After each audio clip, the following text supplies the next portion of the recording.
right, I guess we'll have to watch a video. That was it? That was it. That was it. Kaboom! Okay, welcome to day 2, working on the FR-S. We are doing the rear suspension today. And so we just got it up on jack stands at the moment. Justin's looking in the rear, trying to pull the body screws out. Once we get all the old parts out, we'll put the new parts in.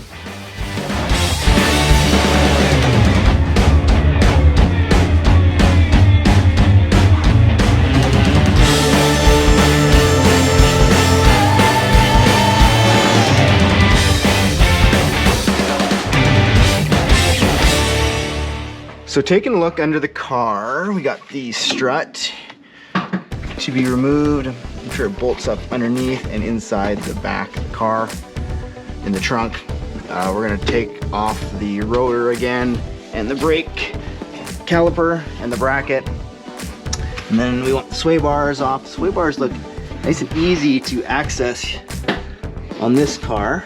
We just have the brackets on the outside and the sway bar end links there, the connection. So could be easy. And then we're replacing these arms. These look very identical to the arms we bought. I certainly hope that there was a part that we ought to have bought and not one we just bought because it was something different. We'll have to look into it. There's probably some adjustment maybe in the slot of the other arm. So inside the trunk here, we have the top of the strut mount. This is in the rear, just the 2 bolts, it looks like. We can see the top of the strut here. So we know this is on a center line, so I'm sure it's just the 2. Some cars have 3 back here, some cars have different arrangement. My RX-8 certainly is a lot different than this.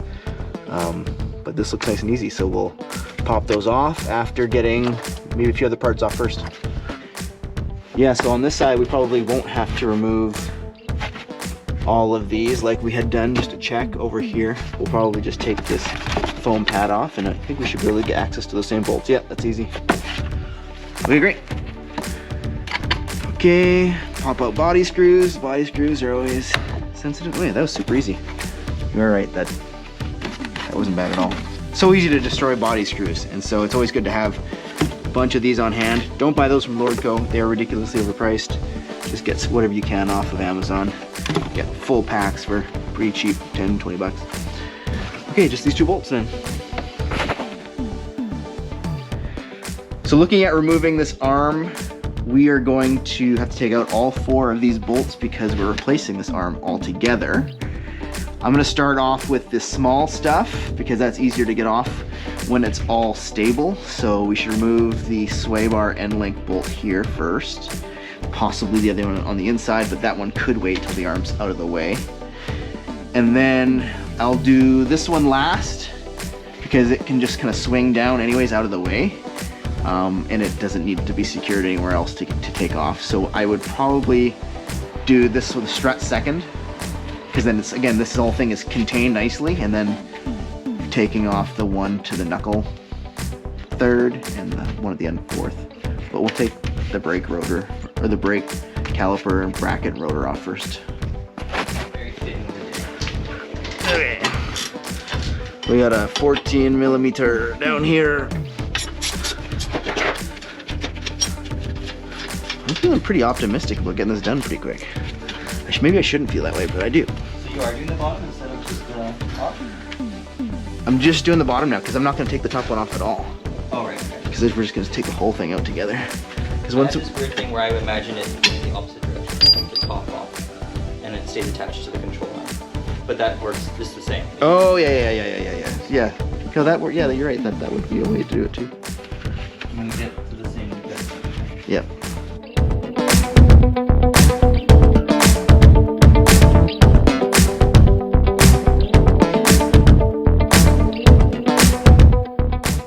Sometimes, like, back to like what holds a car together, sometimes I'm like, I don't think I ought to be strong enough to take something apart that's holding a car on the road. Is that just Billy? Alright, so that's separated nicely on my end. Okay, we got the bolts out. So you kind of have to just see if you can kind of pop that out a bit. Like, it was kind of hard to do with the finger. You almost have to like, nice. And then, let's see if we can get it lifted out. then we'll have to go make it land. Beauty! Wow, that was very fast. That's like a 10-minute job, if that's with lifting the car up. Great. More TRD parts for whoever's interested in buying these bad boys. Okay, this is a 14. That's a 14 too, so both the bolt for the caliper.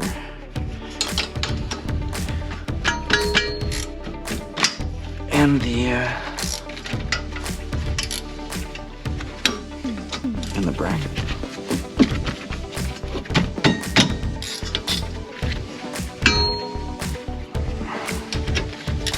And then 12 on that guy. Although I wonder if we even have to move that one. Maybe we don't. Maybe we just leave it. Yeah, because we don't really have to move much. All this stays intact. Although we have one of the, I think we're replacing this arm as well. But this upper stays there. We'll find out, I guess, along the way. Take these up for now. Okay. We have this speed sensor line too. I'm not sure. It may get in the way. We'll see.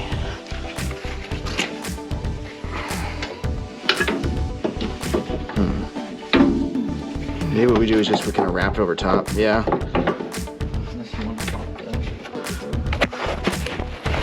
We might just be able to kind of zap strap it around something here. Yeah, let's get a zip tie.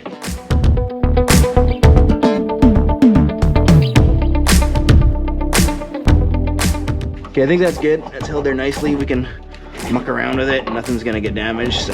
You just have it strapped to the bracket. Kind of, yeah, this little bracket. Again, it's also for the brake, so it just kind of goes around. I wouldn't hold it on the tube itself. It's kind of around the bracket.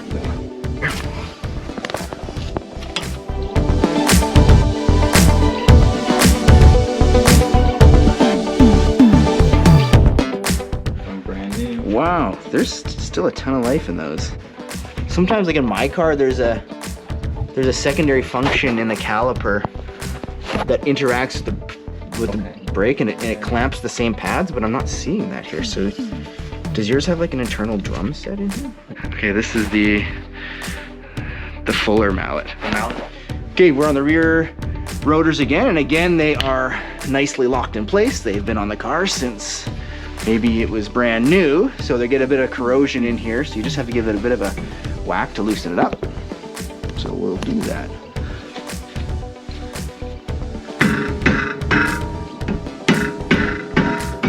These ones might be different actually.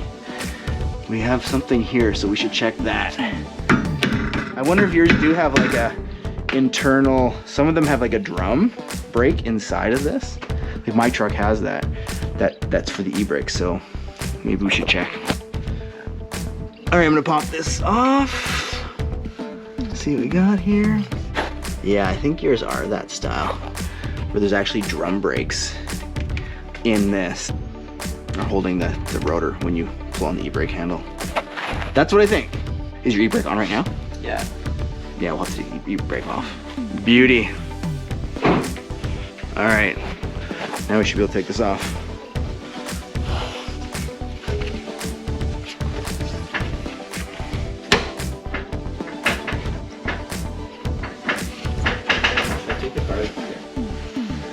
No, that's not gonna matter.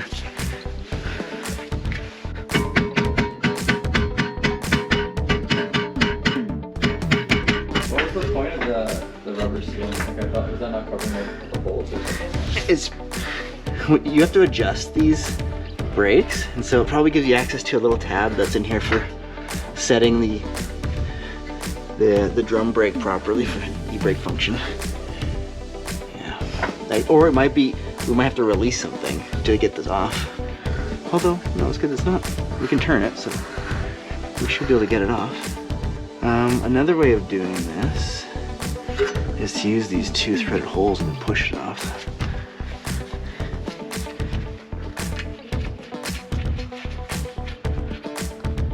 Yeah, and then you just drive it off with that guy.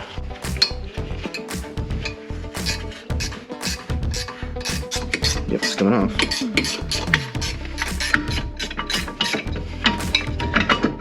Beauty. YouTube not required. And maybe it's been around for a long time, I just didn't know about it, which is very possible. But caliper on the outside of the brake rotor, which stops your vehicle, but then it makes use of a drum brake for the e-brake, and that interacts with the inside here. So yeah, it's very cool stuff. Okay, now that I've done the brake, rotor, and caliper, I'm gonna move on to the lower bolt for the strut.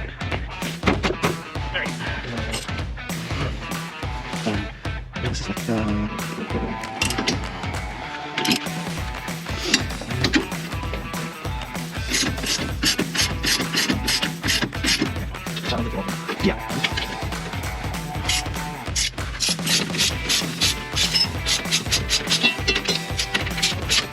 Of course.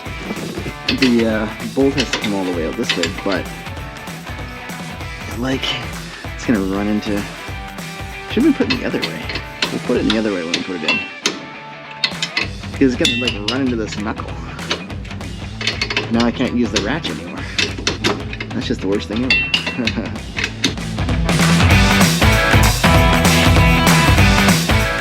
So the tension that's on this is just from the bushings. These one here, the ones in the upper control arm that are just right now twisted. And so it's just trying to pull everything up. Typically like load up a suspension and then tighten all those bolts, which keeps the rubber kind of in a neutral spot, and they don't actually flex until you're out of kind of neutral.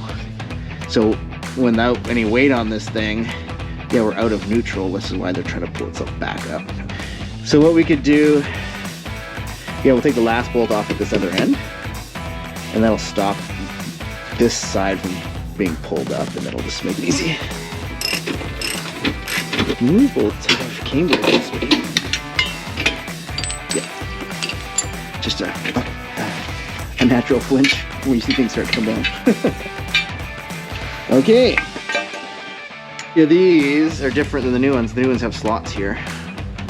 But it is a bit interesting that it's so close. Like, you could almost have just slotted them out yourselves instead of buying a whole new part if a person was trying to save some money. Alright, to the top of the strut, and then when we go to adjust for the new pads, here's the adjustment mechanism. So when we put the new rotor on, sorry, not new pads, when we put the new rotor on, this may be either too tight or too loose to start off with. And so you click these over, they like notch over, you can see that. Right, yeah. And that just sets the starting position either more open or more closed, so that when you actually pull the e-brake, it's at the right point where you can actually tighten it up. Technically, if it's too small, right, compared to the rotor, and you pull the e-brake, it could go all the way to the top, and you actually haven't made contact yet with the pad. So you always kind of want them to be just close enough that you spin the thing freely, but as soon as you start to pull on the e-brake, you get tension. And that hole is where you can put a screwdriver through and just click the thing down or up. Right on. So you don't have to take it on and off constantly to figure out where the magic point is. Okay, I'm gonna reach in and just do the top two bolts of the strut. Drop her down. 14 mil.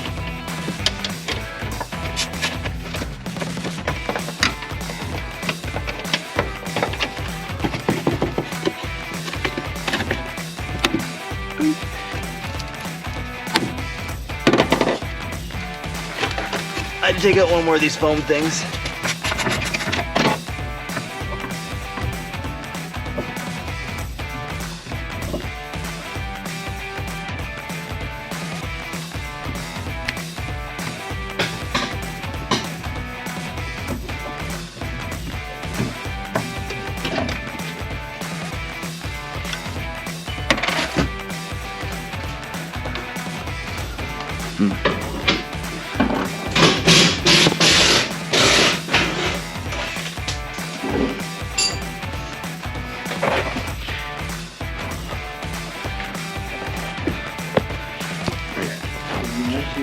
Check out this technique.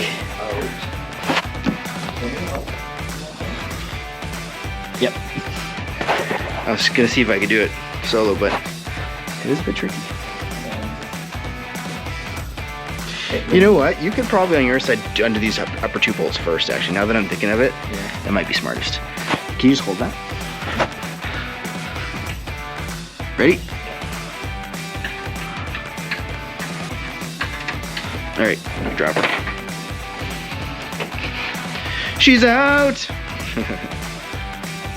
Beauty.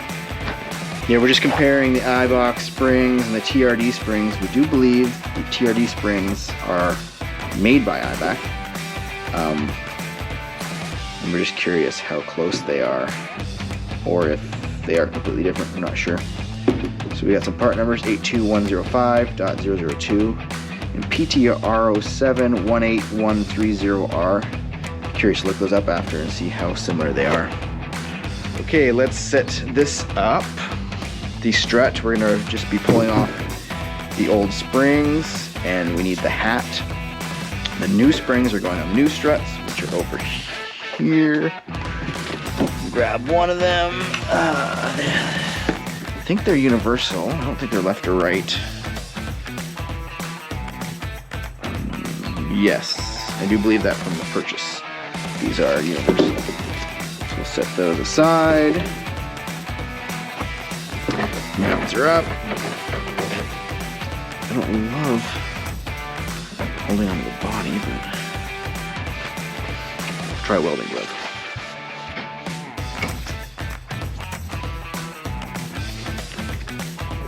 Seems good. Seems like a decent amount of compression on these guys. Yeah, there's probably about an inch of compression, maybe a little less. I don't have an inch of thread here to work with. Maybe I just have an inch, so there's a chance this will want to pop off. So we should probably compress the springs a bit. That's not too bad though, I don't know. I can almost compress them an inch myself. And if that's the case,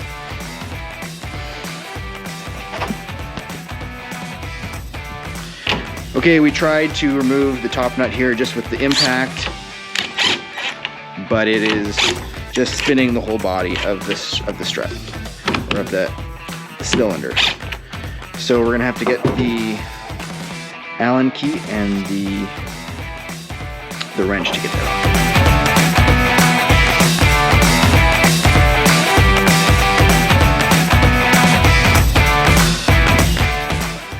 All right, let's pop this bad boy off, and we'll see if it goes flying. It's not gonna go flying. Not too far. We're getting close. The suspense is building.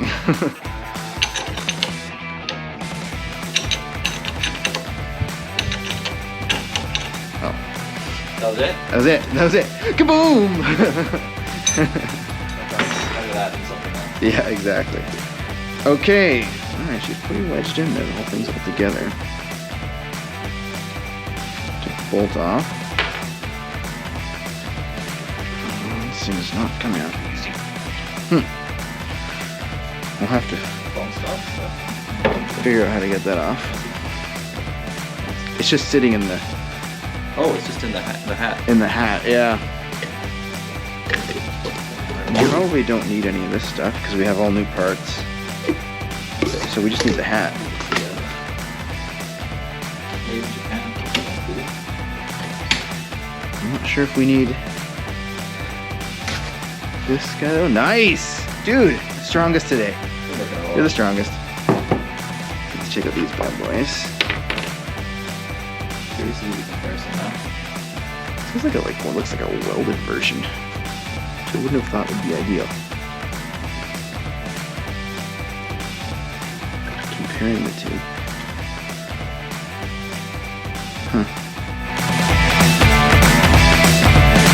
That's it for this video. Come back for part 6 when we're going to start reassembling the struts, and we're going to put all the other suspension parts back onto the rear of the FR-S.